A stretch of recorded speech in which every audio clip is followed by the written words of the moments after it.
Assalamualaikum warahmatullahi wabarakatuh. Saya Arisnandia Nova Alif dari Fakultas Usuluddin, Prodi Studi Agama-Agama. Saya akan menjelaskan tentang sumber dan faktor lahirnya ilmu kalam.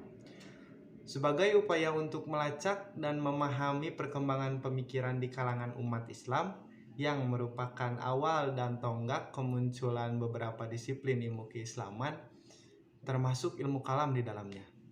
Akan dikaji suasana dan perkembangan pemikiran umat Islam pada masa Rasulullah SAW.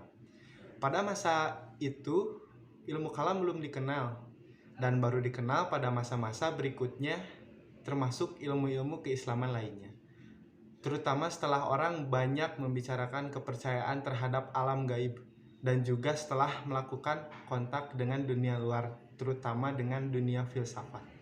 Pengertian ilmu kalam.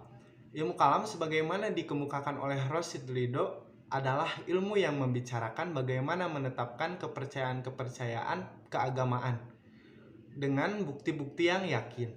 Sedangkan Ibnu Khaldun lebih menekankan kepada kegunaannya, yakni mempertahankan kemurnian keyakinan agama. Menurut Muhammad Abduh, ilmu kalam adalah ilmu yang membicarakan tentang wujud Tuhan dan juga ilmu yang membicarakan tentang Rasul-Rasul Tuhan yang telah ditetapkannya serta mengetahui sifat-sifat yang mesti ada padanya dan sifat-sifat yang tidak mungkin ada padanya. Al-kalam dalam arti semula adalah kata-kata yang tersusun yang menunjukkan suatu maksud, kemudian berkembang menjadi suatu yang digunakan untuk menunjukkan salah satu sifat Tuhan, yaitu sifat berbicara. Ilmu kalam dinamakan juga ilmu tauhid. Arti tauhid ialah percaya kepada Tuhan yang Maha Esa, tidak ada sekutu baginya. Ilmu kalam dinamakan ilmu tauhid karena tujuannya menetapkan keesaan Allah. Keesaan Allah dalam Islam sebagai agama tauhid, percaya kepada Tuhan yang Maha Esa, merupakan sifat yang terpenting di antara segala sifat Tuhan. Namun demikian, pada hal-hal tertentu terdapat perbedaan antara ilmu kalam dengan ilmu tauhid. Ilmu kalam disebut juga dengan usuluddin atau ilmu akaid. Hal ini dikarenakan ilmu kalam membahas ajaran dasar agama Islam, yaitu kepercayaan atau keyakinan yang menjadi pokok ajaran agama.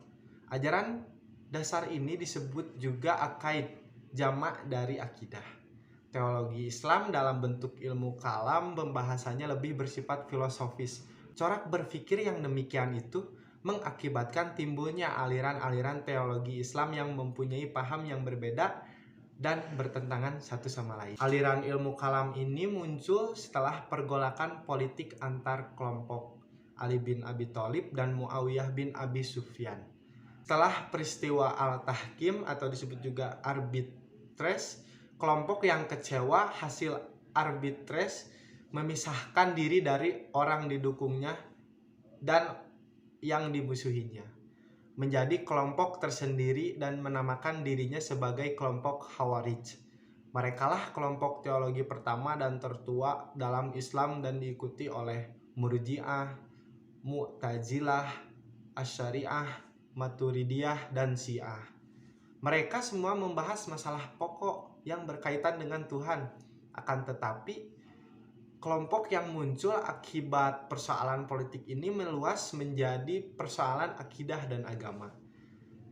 Di dalam pembahasan ini membahas 3 kelompok besar, yaitu Khawarij, Murji'ah, dan Mu'tazilah, beserta sekte-sektenya dan tokoh juga pemikirannya, kemudian dianalisa dan dibandingkan dengan pendapat kelompok lain dan akhirnya didapat kesimpulan sebenarnya semua kelompok teologi Islam ini walaupun kelihatannya berbeda tetapi pada kesimpulannya tetap sama, hanya ditinjauan cara pandang yang berbeda sehingga kesimpulannya terlihat berbeda pula. Pembahasan di sini ditekankan pada terjadinya pergolakan cara berpikir umat Islam yang amat bermacam-macam dan bervariasi. Ini menunjukkan bahwa Islam membuka wacana cara berpikir yang luas, fleksibel, berbobot, dan bisa diterapkan pada semua zaman, keadaan, dan tempat. Itu saja yang bisa saya sampaikan. Terima kasih telah meluangkan waktunya untuk menonton video ini. Saya Aras Nandian Nova Alif. Terima kasih. Wassalamualaikum warahmatullahi wabarakatuh.